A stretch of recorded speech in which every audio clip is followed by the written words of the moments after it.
Hello and welcome to Sleuth Spot. Join us as we explore the case of the Freeway Phantom in Washington, D.C. In the shadows of the freeways of Washington, D.C. lurked a phantom, an unseen terror, his signature as chilling as his axe. In the early 70s, a menace prowled the streets of the nation's capital, a specter that would come to be known as the Freeway Phantom. This predator had a distinct modus operandi that still haunts the memory of the city. The Freeway Phantom had a particular type of prey. He hunted young girls and women, the youngest being just 10 years old. These innocent souls were not just snatched from their normal lives, but were subjected to horrifying ordeals. The Phantom would abduct them, and in the seclusion of an unknown location they were assaulted, their dignity stolen before their lives were taken. The predator was not content with merely taking lives. He wanted to instill fear, to claim his horrifying deeds. It was after one such chilling act that he left behind a note. This wasn't a plea for help or a cry of remorse. It was a signature, a chilling inscription that read, "Freeway Phantom." This was a man who took pride in his heinous acts, who wanted the world to know the terror he brought upon it. The Phantom was methodical, leaving no trace, no face to remember him by. The only evidence of his existence was the trail of victims he left behind and the fear that gripped the city. His reign of terror lasted for a year and a half, from April 1971 to September 1972. And so began the reign of the Freeway Phantom, a reign that would last from April 1971 to September 1972. A reign of terror that would forever be etched into the annals of true crime. A phantom whose specter still haunts the freeways of Washington, D.C. The Phantom preyed on the innocent, his victims ranging from young girls to adult women. As we delve into the chilling tale of the Freeway Phantom, we find that his victims were not random. They were all female, predominantly young girls, each one abducted, violated, and strangled with a chilling precision that points to a predator with a specific taste. The first victim was a young girl, full of life and promise. She was snatched from her world in April of 1971. Her body was found discarded by the roadside, a chilling testament to the Phantom's ruthlessness. Following her, the Phantom claimed the life of another girl in July. She was similarly taken. Her life abruptly ended, and her body left as a grim reminder of the Phantom's presence. The third and fourth victims were taken in quick succession in September and October of the same year. Both were young girls, their lives cut short in the same brutal manner.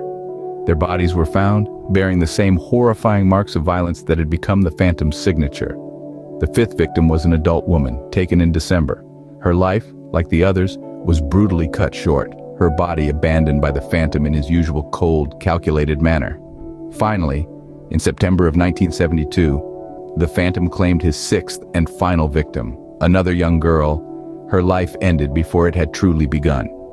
Each of these victims had their lives stolen from them. Each of them was taken in a similar manner, their bodies discovered with the same chilling hallmarks of the Phantom's brutal handiwork. 6 lives abruptly ended, 6 families forever scarred by the Phantom that haunted the freeways. The echoes of their untimely deaths continue to reverberate, a reminder of the Phantom who once prowled the streets of Washington, D.C. As the body count rose, so did the urgency to catch the Phantom. In the early 70s, Washington, D.C. was gripped with fear. An unknown menace lurked in the shadows, preying on the city's most vulnerable. The law enforcement agencies were under immense pressure to unmask the Phantom and bring him to justice. The initial investigation was a frantic scramble. Detectives combed through the crime scenes, gathering evidence, hoping to piece together the Phantom's identity. With each passing day, the task grew more daunting. The Phantom was careful, leaving behind few clues to his identity. The victims were abducted, assaulted, and strangled, their bodies left in public places. The audacity of the Phantom was chilling, and it was clear they were dealing with a cunning adversary. The leads were numerous, yet elusive. Each one was followed with great diligence, but they seemed to lead to dead ends. The investigators were chasing shadows, the Phantom always one step ahead. There were suspects, of course. Some were questioned, their alibis checked and rechecked. Yet none fit the profile, and the Phantom remained at large. In the midst of this desperate search, attention turned to a local gang, the Green Vega Rapists. Their modus operandi bore striking similarities to the Phantom's. Could they be involved? The question hung in the air. adding another layer of complexity to the already intricate investigation. The community was on edge. The pressure on the investigators was insurmountable. Time was of the essence, but the Phantom was elusive. Despite their tireless efforts, the Phantom remained elusive, slipping through the fingers of justice. The Phantom was a ghost, a chilling reminder of the dark underbelly of society. The search for the Phantom was a grim game of cat and mouse, a game the Phantom seemed to be winning. Amid the horror, the Phantom sought to communicate, leaving behind a chilling message. This cryptic note, discovered at one of the crime scenes, was a disturbing glimpse into the mind of the Freeway Phantom. It was as if the killer wanted to taunt the authorities, to revel in the fear and confusion he was causing. The note's content was brief yet haunting. The words were scrawled in a hurried hand, a stark contrast to the calculated brutality of the crimes. The message was both a taunt and a riddle, a challenge to the investigators that seemed to say, "Catch me if you can." This note, however, was more than just a piece of evidence. It was a window into the psyche of the Phantom. It suggested a certain level of arrogance, a confidence that he would not be caught. This was a man who enjoyed the game, who thrived on the fear he instilled in the community. The implications of this note were far-reaching. It suggested the killer was not merely a random predator, but someone who was methodical and calculated. Detectives had hoped that the note might provide clues that could lead them to the Phantom. It was scrutinized for hidden meanings, analyzed for any trace of a clue that might unmask the killer. But unfortunately, the note only served to deepen the mystery.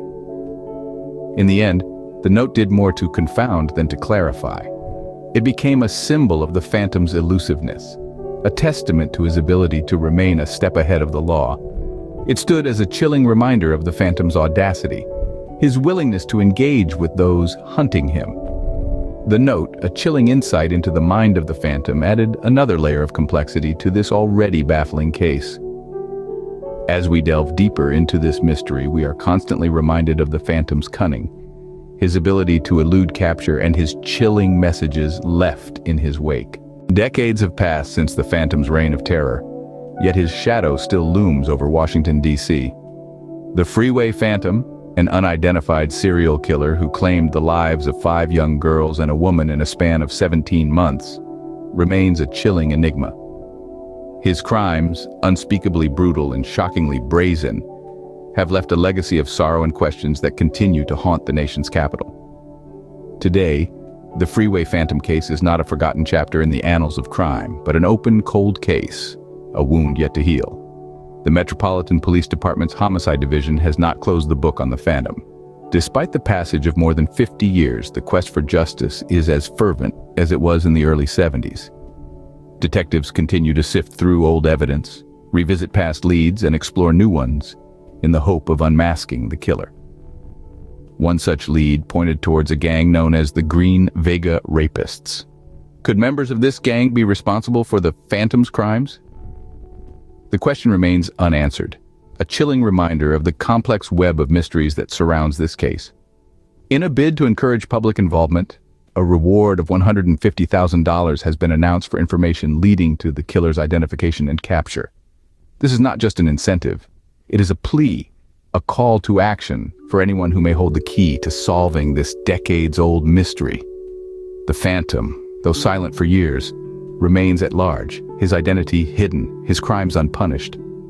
But the pursuit of justice never ends, and the memory of his victims lives on, a testament to their resilience and an enduring call for answers. Thank you for watching. Please, like and subscribe to our channel for more content.